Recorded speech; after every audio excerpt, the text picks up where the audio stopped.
Hello दोस्तों, आइए चलते हैं बिहार दिन भर की ताजा और बड़ी खबरों की ओर। लेकिन उससे पहले अगर आपने अभी तक इस चैनल को सब्सक्राइब नहीं किया तो कर ले, जिससे कि आपको बिहार दिन भर की ताजा और बड़ी खबर रोजाना मिलती रहे। पहली और बड़ी खबर, आरजेडी ने फिर से उठाई पार्टी कार्यालय के एक्सपेंशन की मांग। लालू प्रसाद और तेजस्वी यादव की पार्टी राष्ट्रीय जनता दल का मुख्य कार्यालय पटना के बीरचंद पटेल पथ पर है। राजद कार्यालय पहले की तरह नहीं रहा। इसमें कई बदलाव प्रदेश अध्यक्ष जगदानंद सिंह की वजह से हुआ है, लेकिन जगह की कमी हो गई है। लगभग एक साल पहले जगदानंद सिंह ने एनडीए सरकार के तत्कालीन मुख्यमंत्री नीतीश कुमार को पत्र लिखकर राजद कार्यालय के लिए बड़ी जगह देने की मांग की थी। अब गठबंधन की सरकार है और तब के नेता प्रतिपक्ष तेजस्वी यादव नई सरकार में उप मुख्यमंत्री हैं। ऐसे में एक बार फिर से राजद के वरिष्ठ नेता और प्रदेश उपाध्यक्ष तनवीर हसन ने यह मांग उठाई है। इस पर प्रतिक्रिया देते हुए भाजपा के प्रदेश प्रवक्ता प्रेम रंजन पटेल ने कहा कि आवास बड़ा करने से या कार्यालय बड़ा करने से कोई बड़ा नहीं हो जाता, इसके लिए विचार बदलना होगा। आरजेडी ने सरकार से मांग की है कि जदयू और भाजपा का दफ्तर बहुत बड़ा है, बड़े घनत्व में फैला है और राजद का दफ्तर भी उसी अनुसार होना चाहिए। और आरजेडी के नेता तनवीर हसन ने सरकार से जमीन की मांग की है। अगली खबर, पटना के मनेर में बालू लदा नाव गंगा में डूबी, 1 दर्जन से अधिक मजदूर लापता हैं। रेस्क्यू ऑपरेशन जारी है। आपको बता दें कि पटना के मनेर स्थित हल्दी छपरा घाट पर सुबह एक बालू लदी एक नाव बीच गंगा में डूब गई। नाव में सवार 1 दर्जन से अधिक मजदूर गंगा की लहरों के बीच लापता हो गए। घटना की सूचना मिलते ही चारों तरफ अफरा तफरी का माहौल बन गया। स्थानीय लोगों ने इसकी सूचना दानापुर एसडीएम, एसएसपी, मनेर थाना प्रभारी सहित अंचलाधिकारी को दिया है। सूचना मिलते ही पुलिस के आला अधिकारी मामले की छानबीन में जुट गए हैं। हालांकि नदी में तेज धारा बह रही है, इससे रेस्क्यू ऑपरेशन में बहुत ज्यादा बाधा आ रही है। अगली खबर, आरजेडी ने नीतीश कुमार को प्रधानमंत्री पद का दावेदार बताया। राष्ट्रीय जनता दल के प्रदेश प्रवक्ता शक्ति सिंह यादव ने कहा कि मुख्यमंत्री नीतीश कुमार का महागठबंधन की सरकार का नेतृत्व करना भाजपा के ताबूत में आखिरी कील साबित होगा। 2014 वाले 2024 में 100 सीटों के अंदर ही सिमट कर रह जाएंगे। नीतीश कुमार देश में सबसे अनुभवी और बेदाग छवि वाले नेता हैं। प्रधानमंत्री की सभी पात्रता इनमें है। पत्रकारों को संबोधित करते हुए शक्ति सिंह यादव ने कहा कि भारतीय जनता पार्टी पूरे देश में धार्मिक उन्माद एवं भाषाई आतंक के माध्यम से देश की गंगा जमुनी तहजीब को तार तार कर रही है। देश में सुरसा की तरह महंगाई और बेरोजगारी मुंह फैलाई है। इस तरह के माहौल में नीतीश कुमार उपयुक्त प्रधानमंत्री साबित होंगे। अगली खबर, पटना समेत 20 जिलों में भारी बारिश का अलर्ट। बिहार के 20 जिलों में भारी बारिश का अलर्ट जारी किया गया है। पटना में बारिश का दौर जारी है। इसके साथ ही अगले 24 घंटे में तेज हवा और आकाशीय बिजली की भी संभावना जताई गई। भोजपुर और पटना में गंगा नदी उफान पर है। गंगा खतरे के निशान के पास पहुंच गई है। पिछले 2 दिनों से मौसम में बदलाव देखने को मिल रहा। आपको बता दें कि मौसम विभाग ने अगले 24 घंटों तक बिहार के कई जिलों में बारिश की संभावना जताई। मौसम विभाग लोगों को सावधान और सतर्क रहने की सलाह भी दे दी है। अगली खबर, 7वें चरण नियोजन की मांग को लेकर एसटीईटी ने किया राजभवन मार्च। अभ्यर्थियों के द्वारा एकजुट होकर चितकोहरा गोलंबर से राजभवन के लिए मार्च किया गया। संघ के आलोक यादव ने कहा कि नई सरकार से हमें काफी उम्मीदें हैं।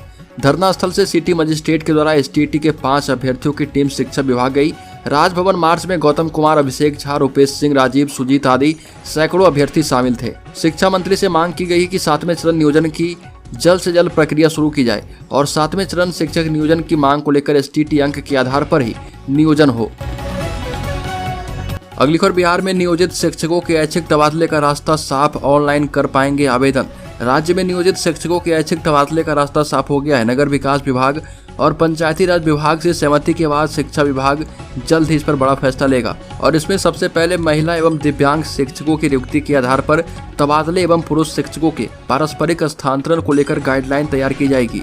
अप्रैल मई महीने में ऐच्छिक तबादले होने वाले थे, लेकिन अब अगस्त आ चुका है और इसके लिए आवेदन लिए जाने की संभावना बढ़ी है। नए शिक्षा मंत्री के मुताबिक दिव्यांग और महिला शिक्षकों को ऐच्छिक तबादले की सुविधा पूरे सेवा काल में एक बार ही मिल पाएगी। इसी तरह पारस्परिक तबादले में पुरुष शिक्षक भी यह सुविधा एक बार ले पाएंगे।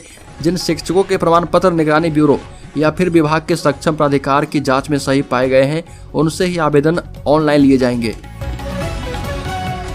अगली खबर, पुरानी पेंशन की मांग को लेकर रेल कर्मियों का पटना में कन्वेंशन। पटना में एनपीएस और निजीकरण के खिलाफ फ्रंट अगेंस्ट एनपीएस इन रेलवे और पुरानी पेंशन बहाली राष्ट्रीय आंदोलन के संयुक्त तत्वाधान में आयोजित जन कन्वेंशन को सफल बनाने के लिए बरकाकाना एरिया के विभिन्न स्टेशनों एवं विभागों के बीच जागरूकता अभियान चलाया गया। इस संबंध में आज पटना में राज्य और केंद्र कर्मचारियों की पुरानी पेंशन बहाल कराने को लेकर पटना में संयुक्त जन कन्वेंशन का आयोजन किया गया है।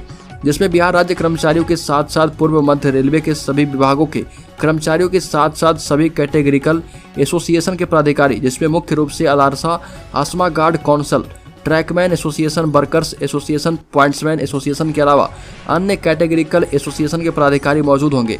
इस जनसंयुक्त कन्वेंशन का आयोजन बिहार राज्य कर्मचारियों के साथ साथ पूर्व मध्य रेलवे के सभी विभागों के कर्मचारियों के साथ साथ सभी कैटेगरिकल एसोसिएशन के पदाधिकारी की मौजूदगी में किया गया है। अगली खबर, जदयू के देवेश चंद्र ठाकुर होंगे बिहार विधान परिषद के सभापति। नीतीश सरकार के मंत्री रह चुके हैं जनता दल यूनाइटेड विधान पार्षद देवेश चंद्र ठाकुर बिहार विधान परिषद के अगले सभापति होंगे। तिरहुत स्नातक निर्वाचन क्षेत्र से वर्ष 2002 से चुनाव जीतते रहे हैं। इस संबंध में बताया गया कि 24 अगस्त को नामांकन करेंगे। अभी भाजपा के अवधेश नारायण सिंह विधान परिषद के सभापति हैं। संख्या बल के इस हिसाब से सदन में जदयू सबसे बड़ा दल है। देवेश चंद्र ठाकुर वर्ष 2002 में निर्दलीय प्रत्याशी के रूप में तिरहुत स्नातक निर्वाचन क्षेत्र से चुनाव जीते थे और वर्ष 2004 में वो जदयू में सम्मिलित हो गए थे।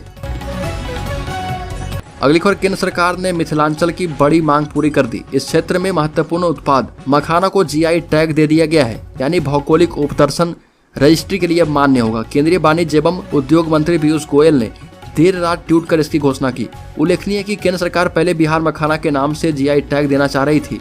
11 सितंबर 2020 को बिहार कृषि विश्वविद्यालय के डीन आर सिंह ने जीआई के रजिस्ट्रार को पत्र भेज बिहार मखाना का नाम मिथिला मखाना करने का आग्रह किया था। आपको बता दें कि देश में मखाना के उत्पादन में 90% हिस्सेदारी बिहार की है। बिहार में भी 1/4 उत्पादन अकेले दरभंगा जिले में होता है। यहाँ करीब 5000 हेक्टेयर रकबा में मखाना की खेती की जाती है। तकरीबन 16000 किसान बिहार में मखाना की खेती से जुड़े हैं। मखाना से कई तरह के उत्पाद भी बनाए जाते हैं। अगली खबर, बिहार में सत्ता गंवाने के बाद भाजपा को आने लगा होश। वापसी के लिए बीजेपी का बड़ा प्लान तैयार। बिहार में सत्ता गंवाने व सभी 7 मोर्चों के राष्ट्रीय पदाधिकारियों की रिपोर्ट के बाद भाजपा को होश आने लगा है। संगठन की लचर स्थिति को लेकर पार्टी बेहद सतर्क है। शीर्ष नेतृत्व ने बिहार भाजपा के कोर ग्रुप के सदस्यों को कार्यालय छोड़कर जिलों में कूच करने के सख्त निर्देश दिए। 2024 के लोकसभा चुनाव में बिहार से 35 सीटें जीतने का लक्ष्य है। इस मिशन 35 को सफल बनाने के लिए पार्टी नेताओं को जिले आवंटित कर दिए गए। प्रदेश में भाजपा के 45 संगठनात्मक जिले हैं। 3 केंद्रीय मंत्रियों के अलावा प्रदेश इकाई के 13 दिग्गजों को जीत के उद्देश्य से इन जिलों में जमीनी स्तर पर सक्रियता बढ़ानी है। 24 अगस्त के बाद ये नेता आवंटित जिलों में 2 दिन का दौरा करेंगे। इन्हें अनिवार्य रूप से एक रात संबंधित जिले में गुजारनी होगी। इनमें से प्रत्येक को प्रतिदिन 6 बैठकें करनी होगी। इस दौरान विशुद्ध रूप से संगठनात्मक गतिविधियों को लेकर जिला से लेकर मंडल स्तर तक के पदाधिकारियों और कार्यकर्ताओं से संवाद सुनिश्चित करना होगा। इस पूरे कार्यक्रम के संयोजन और मॉनिटरिंग की जिम्मेदारी प्रदेश उपाध्यक्ष डॉक्टर राजेंद्र गुप्ता को दी गई। अगली खबर, पटना में 20 दिनों तक चलेगी सेना भर्ती। सारण, शाहाबाद और वैशाली के युवा के लिए बड़ी खबर।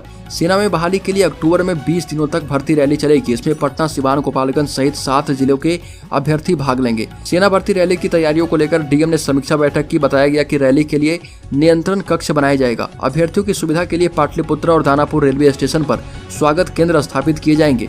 अधिकारियों को सभी आवश्यक तैयारियां समय पर सुनिश्चित करने के निर्देश दिए गए हैं। आपको बता दें कि सेना भर्ती केंद्र दानापुर के अनुरोध पर समाहरणालय स्थित सभा कक्ष में सेना भर्ती रैली की तैयारियों पर बैठक हुई। 26 अक्टूबर तक ये रैली होगी और सबसे बड़ी चुनौती प्रशासन के पास विधि व्यवस्था बनाए रखने की होगी। अगली खबर, जेडीयू की राष्ट्रीय कार्यकारिणी की बैठक 3 और 4 सितंबर को होगी। पार्टी ने जारी किया पत्र।